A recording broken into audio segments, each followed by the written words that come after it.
ശിവരാത്രി ദിനത്തിൽ പ്രധാനമാണ് ശിവക്ഷേത്ര ദർശനം. ക്ഷേത്രത്തിൽ പ്രദക്ഷിണം വെച്ച് ഭഗവാനെ തൊഴുത ശേഷം ശിവസന്നിധിയിലിരുന്ന് ശിവനാമങ്ങൾ ജപിക്കണം. എങ്കിലേ പൂർണ്ണഫലം ലഭിക്കൂ. പ്രദക്ഷിണശേഷം ശിവ അഷ്ടോത്തര ശതനാമാവലി ക്ഷേത്രത്തിലിരുന്ന് ചൊല്ലുന്നത് ഉത്തമമാണ്.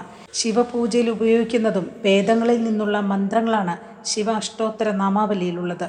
മഹാദേവന് ഏറ്റവും പ്രധാനപ്പെട്ട ശിവരാത്രി ദിനത്തിൽ ക്ഷേത്ര ദർശനം നടത്താൻ കഴിഞ്ഞില്ലെങ്കിൽ 108 ശിവനാമങ്ങളടങ്ങിയ ശിവ അഷ്ടോത്തര ശതനാമാവലി ഭക്തിപൂർവ്വം ജപിച്ചാൽ മതി. ദേവീദേവന്മാരുടെ 108 നാമങ്ങൾ വർണ്ണിക്കുന്ന നാമാവലിയാണ് അഷ്ടോത്തര ശതനാമാവലി. അഷ്ടോത്തരം എന്നും പറയും. ഓരോ നാമവും ഓം ശബ്ദത്തിൽ തുടങ്ങി നമ ശബ്ദത്തിൽ അവസാനിക്കുന്നു.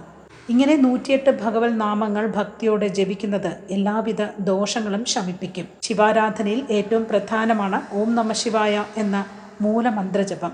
അതുപോലെ ദേവാധിദേവനായ മഹാദേവന്റെ 108 നാമങ്ങൾ ഭക്തിപൂർവ്വം ജപിക്കുന്നത് സകല ദോഷങ്ങളും ശമിപ്പിക്കും.